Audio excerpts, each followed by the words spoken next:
Hi, this video looks at vertical integration.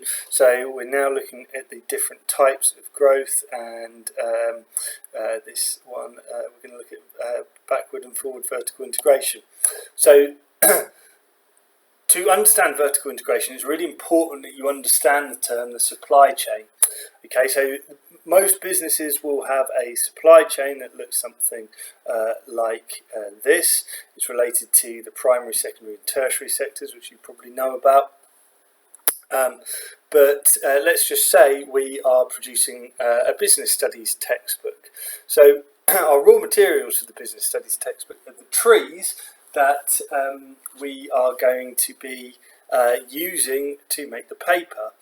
So we cut down the trees that we're going to use, hopefully from an environmentally friendly, sustainable source, but we cut down the trees and we then go through the process of pulping the trees, that process of turning those raw materials, the trees in this case, into the paper, which we will then use to bind the book.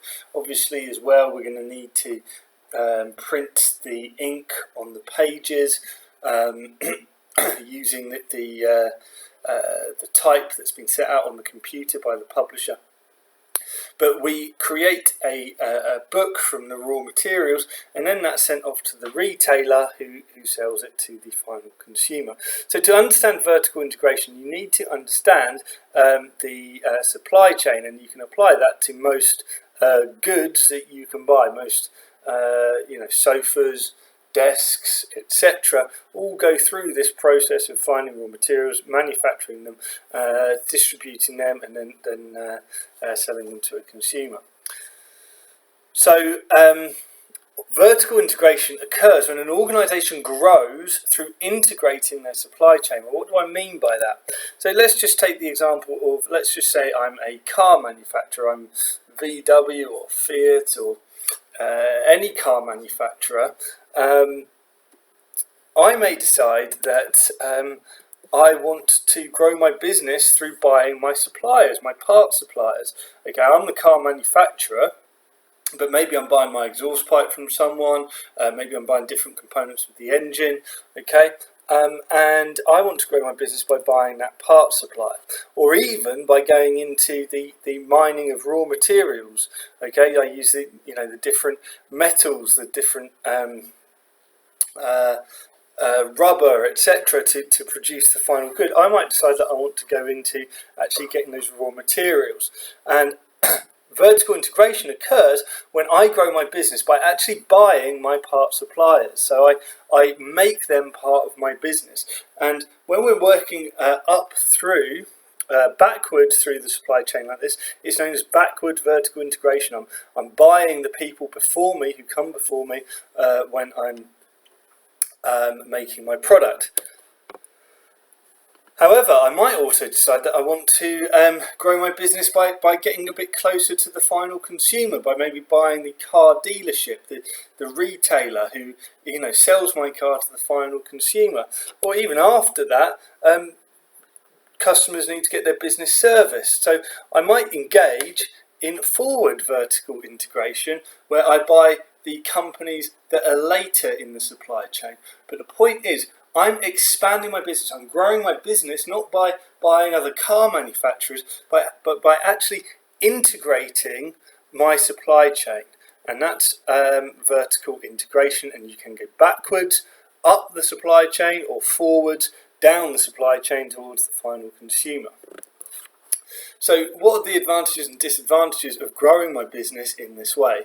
Well, the first advantage is it's going to reduce the power of my suppliers, okay, which is one of Porter's 5 forces, which is going to increase my certainty in terms of things like pricing and consistency of the quality of raw materials. All right, if I buy my supplier, there's going to be no risk of them increasing the price unexpectedly, or changing the way that they're manufacturing the product. Okay, I'm going to have total control over the supply of my goods and services, which could be very useful for me. And I can also tailor the supplies to the exact need of the manufacturer. Okay, in other words, I can make sure that the product are exactly as I like them. I own the supplier now, so I make my component parts exactly to specification. Okay, and this would be particularly advantageous if supplies in this market are limited. So if the supplies of raw materials are limited in the car manufacturing market and I buy the only supplier, that's going to give me a huge advantage over my competitors, because then I control their supply as well.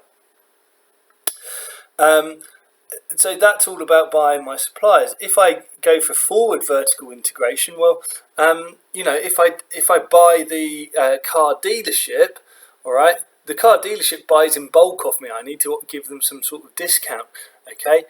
But if I'm selling the final product to the consumer, I can charge that consumer a higher price, or I can allow that consumer to benefit from lower prices, and I sell more to those consumers. But basically, you should be able to, as you work down the supply chain, there's more added value. And if you go down the supply chain in forward vertical integration, you can benefit from that added value, higher selling prices. So what are the disadvantages? Well, it can be a high risk, as maybe I'm a car manufacturer, but I'm going to try and buy my supplier, my supplier of component engine parts, or even go into the mining of raw materials. Well, what do I know about mining as a car manufacturer?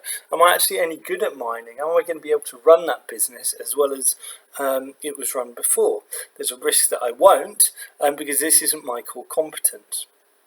I may not be able to exploit that many economies of scale because the expansion is into a different industry. So, a typical economy of scale might be, management expertise. And as the organisation gets bigger, well, I don't need to employ, 5 managers across one organisation. I can just employ one manager. But maybe I need managers in my supplier because they're doing different things. My managers don't know how to do that. Or in terms of like technological economies of scale. As I get bigger, I can afford to buy cheaper technology, but maybe the technology I need to go and mine raw materials is very different to that for manufacturing car plants. So there's fewer economies of scale available through vertical integration than would be, say, through horizontal integration. Also, you've got less choice of suppliers as we become tied in, all right? I've bought the supplier, I need to buy off them. Let's just say that an alternative supplier brings out a really good alternative product, cheaper or more innovative, or in some way that would benefit me. I may not be able to then buy that raw material because I'm tied to the supplier that I have bought. So that's vertical integration. Next time we'll look at horizontal integration.